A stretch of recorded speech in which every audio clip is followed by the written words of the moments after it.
Shalom semuanya, perkenalkan nama saya Semita Lawela. Saya berstudi di STT Ekumene Jakarta dengan program studi pendidikan Kristen anak usia dini. Di sini saya akan berkhotbah secara tekstual dari tugas akhir semester 4 dengan mata kuliah hermeneutik yang diampu oleh Bapak Dr. Timotius Baktisarono, MPDK, MTH. Di sini saya akan berkhotbah secara tekstual di mana terambil dari Yakobus pasal 1 ayat 2 sampai 4. Jadi ada beberapa terjemahan. Yang pertama adalah terjemahan baru atau sering disebut dengan TB yang berbunyinya, saudara-saudaraku, anggaplah sebagai suatu kebahagiaan apabila kamu jatuh ke dalam berbagai-bagai pencobaan, sebab kamu tahu bahwa ujian terhadap imanmu itu menghasilkan ketekunan. Dan biarkanlah ketekunan itu memperoleh buah yang matang, supaya kamu menjadi sempurna dan utuh dan tak kekurangan suatu apapun. Dan dalam terjemahan English Standard Version atau ESV, count it all joy, my brothers, you meet trials of various kinds, for you know then the testing of your faith produces steadfastness, and let steadfastness have its full effect. Then you may be perfect and complete, lacking in nothing. Dan di dalam dua terjemahan ini ada beberapa komentar. Yang pertama adalah Matthew Henry Commentary yang mengatakan bahwa dalam Yakobus ini menekankan bahwa sukacita dalam memperoleh pencobaan bukanlah perasaan alami, tapi sikap iman yang percaya bahwa maksud Allah dalam penderitaan. Dan kedua yaitu William Barclay yang mengatakan pencobaan adalah suatu kesempatan untuk bertumbuh, dan iman yang tidak diuji tidak akan matang. Jadi ketekunan adalah suatu kekuatan bertahan dalam segala keadaan. Dan yang terakhir yaitu NEV Application Commentary yang mengatakan bahwa Yakobus tidak menjanjikan hidup bebas masalah, tetapi memperlihatkan bahwa karakter Kristen sejati dibentuk melalui ketekunan dalam penderitaan. Jadi parsingnya dalam kedua terjemahan ini, yang pertama adalah anggaplah. Anggaplah dalam bahasa Yunani yaitu higisesti, yang dimana suatu kata kerja st imperatif, suatu tindakan yang tidak disengaja, mengindikasikan suatu keputusan secara aktif untuk bersukacita. Yang kedua yaitu pencobaan. Dalam bahasa Yunani-nya yaitu pirasmois, yang artinya ujian atau godaan. Di dalam konteks ini lebih kepada ujian hidup atau kesulitan eksternal. Dan yang ketiga yaitu ketekunan. Dalam bahasa Yunani-nya, ketekunan yaitu humpomoni, yang artinya bukan hanya bertahan, tapi bertahan dengan keyakinan dan kekuatan iman yang aktif. Dan yang keempat yaitu sempurna dan utuh. Dalam bahasa Yunani-nya yaitu telioi kai kulkai, yang artinya menggambarkan suatu karakter rohani yang lebih dewasa, integritas penuh dan tidak berbagi. Jadi analisa perbandingan kedua terjemahan ini kita lihat dalam kata frasanya, yaitu panggilan untuk bersukacita dalam pencobaan. Dalam terjemahan baru yaitu anggaplah sebagai suatu kebahagiaan. Tetapi dalam English Standard Version yang berbunyi count it all joy, di dalam analisa perbandingannya ini, keduanya menekankan sikap positif terhadap pencobaan.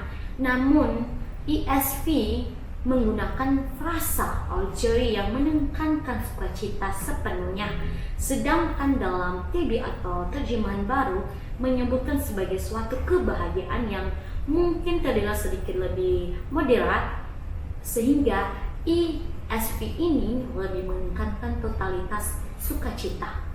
Dan kita lihat dalam kata frasa keduanya yaitu situasi ujian atau pencobaan. Di dalam bahasa terjemahan baru atau TB yang berbunyi apabila kamu jatuh ke dalam berbagai-bagai pencobaan.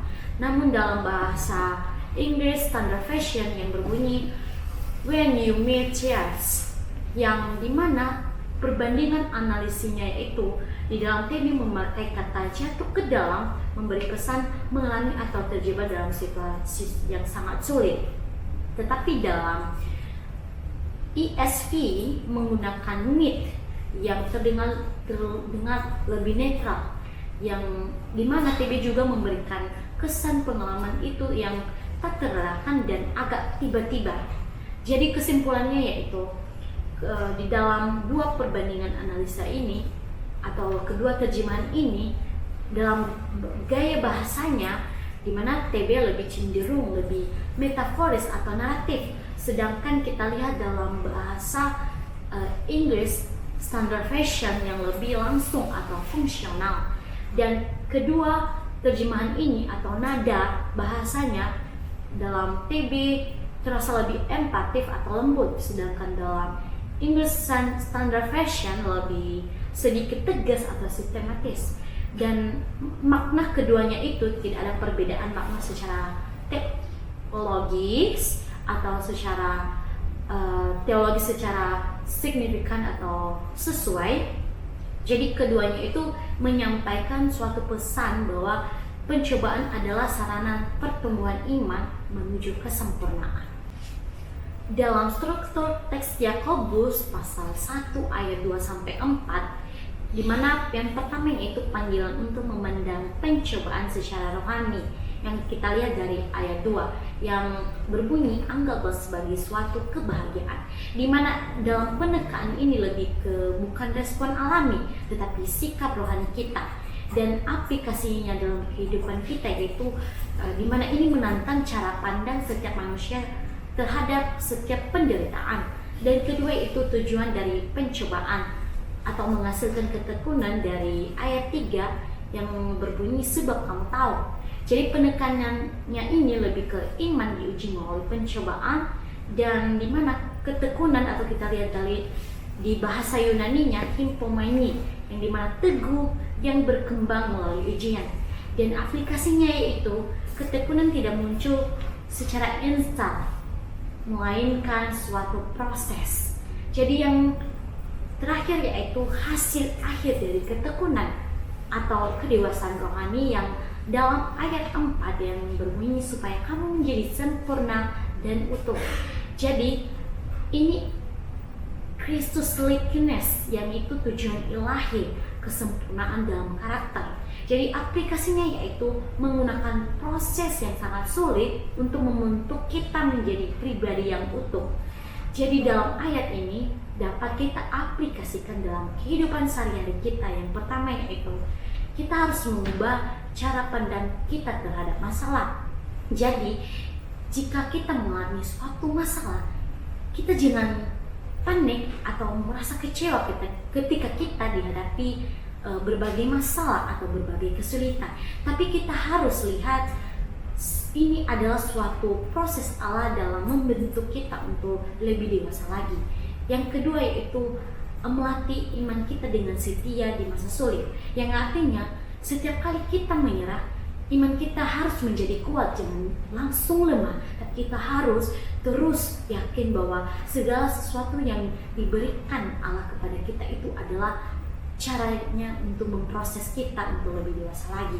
Yang ketiga itu kita harus fokus pada tujuan kita ke depannya, bahwa setiap ketekunan yang menghasilkan kedewasaan bukan hanya suatu solusi cepat, tapi ini suatu pembentukan terhadap kita untuk membentuk karakter yang kekal.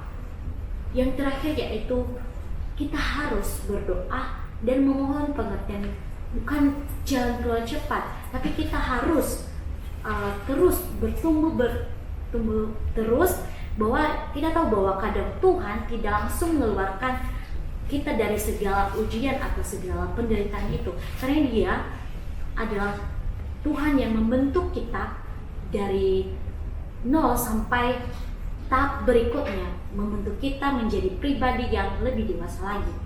Jadi dalam Yakobus pasal 1 ayat 2-4 ini ada beberapa ayat pendukungnya.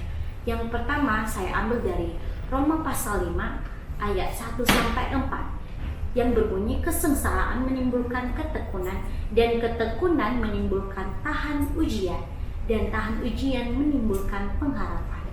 Dan ayat keduanya yaitu terambil dari 2 Korintus pasal 4 ayat 17 yang berbunyi, sebab penderitaan ringan yang sekarang ini mengejarkan bagi kita kemuliaan kekal yang melebihi segala-galanya. Yang ketiga yaitu terambil dari 1 Petrus ayat 1 pasal 1 ayat 6 sampai 7, yang dimana imanmu yang teruji itu lebih mahal daripada emas. Jadi kesimpulan dari ayat Yakobus pasal 1 ayat 2 sampai 4 ini kita dapat menyimpulkan bahwa pencobaan bukanlah suatu gangguan dalam hidup kita sebagai orang Kristen, melainkan ini suatu bagian yang sangat penting bagi kita dari rencana Allah. Jadi di dalam Yakobus ini mengajarkan bahwa kita harus melihat ujian hidup sebagai jalan menuju kedewasaan rohani kita. Jadi melalui pencobaan ini juga kita dapat belajar percaya, bertahan, dan akhirnya kita menjadi orang Kristen yang utuh dan tidak kekurangan apapun. Dan marilah kita menghadapi setiap ujian bukan dengan keluhan, tetapi kita menghadapi setiap ujian itu dengan iman yang bersukacita. Demikianlah khotbah tekstual dari saya, semoga memberkati. Audio Jungle.